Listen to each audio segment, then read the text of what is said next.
सितारे Hind podcast with Nadeem Farooq.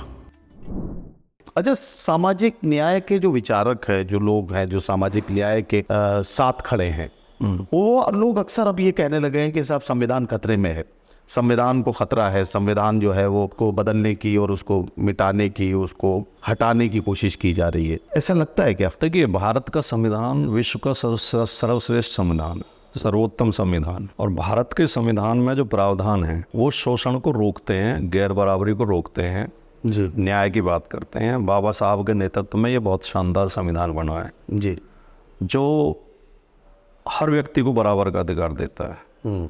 तो जो सामंतवादी लोग, सामंतवादी सोच के लोग हैं और जो नफरत फैलाने वाले, सांप्रदायिकता फैलाने वाले, शोषण करने वाले, पूंजीवाद को बढ़ावा देने वाले जी उनके आड़े ये संविधान आता है। हाँ, देखिए, आप एक बात समझिए जी। अब जब आपने सबसे शुरू में मुझसे ये सवाल पूछा था कि इनके खिलाफ आप क्यों बोलते हो और इतना क्यों बोलते हो और इनसे क्या दिक्कत है, क्योंकि जिसे ज्ञान होगा नहीं वो फिर सच बोलेगा।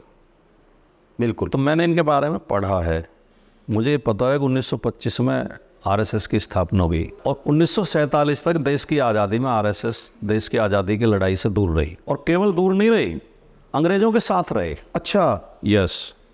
जब 1942 में गांधी जी ने नारा दिया कि अंग्रेजों भारत छोड़ो, और गांधी जी ने कहा कि अंग्रेजों की सरकारी नौकरी सब छोड़ के बाहर आ जाओ, और सुभाष चंद्र बोस ने आज़ाद हिंद फौज बनाई और उन्होंने कहा कि अंग्रेजों की फौज छोड़ के मेरी फौज में आ जाओ, हम अंग्रेजों से लड़ेंगे और देश को आज़ाद कराएंगे।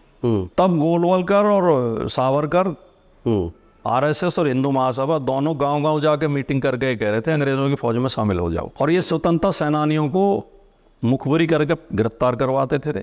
अच्छा। और कोर्ट में गवाही देकर उन्हें सजा करवाते थे। खुद अटल बिहारी वाजपेयी की गवाही पे 2 स्वतंत्रता सेनानियों को सजा हुई थी, उन्हीं के गाँव के 2 स्वतंत्र सेनानियों। ठीक है, तो ये जब संविधान लागू हुआ तो इन्होंने संविधान का विरोध किया। जब भारत का राष्ट्रीय ध्वज तिरंगा, जो आज ये तिरंगा यात्रा निकाल रहे हैं जी, जब तिरंगा लहराने पर लाठी पड़ती थी तब तो ये तिरंगे से दूर थे, आज ये तिरंगे के ठेकेदार बन रहे हैं। जब तिरंगा स्वीकार हुआ तो तब आरएसएस ने इसका विरोध किया, सावरकर ने भी विरोध किया। आरएसएस ने अपने मुख्यालय पे बहुत दिनों तक तिरंगा फहराया नहीं। इन्होंने कहा कि हमें ये तिरंगा झंडा स्वीकार नहीं है, 3 रंग अशुभ होते हैं, हमारा झंडा भगवा होना चाहिए, केसरिया रंग का होना चाहिए। और सावरकर ने साफ कह दिया था कि मैं इस झंडे के नीचे आने को तैयार नहीं। ठीक है, आरएसएस ने 2002 तक अपने मुख्यालय पर झंडा नहीं फहराया।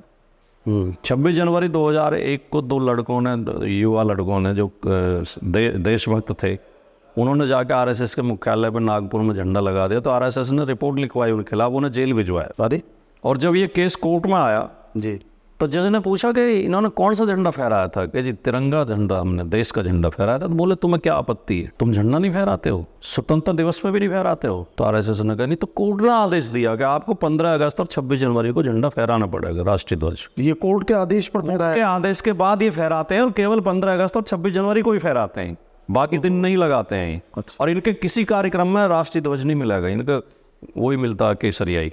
अच्छा। और उन लड़कों को रिहा किया गया। महात्मा गांधी की हत्या में आरएसएस का हाथ तो सब जानते हैं। हाँ, गॉडसे आरएसएस का मेंबर। बिल्कुल। तो जो संगठन स्वतंत्रता संग्राम के खिलाफ रहा हो, राष्ट्रीय संविधान के खिलाफ रहा हो, राष्ट्रीय ध्वज के खिलाफ रहा हो, जिसने राष्ट्रपिता की हत्या की हो, उस संगठन को आप देशभक्त मान सकते हैं? इसलिए हम इनके विरोधी, इसलिए विरोध कर रहे हैं।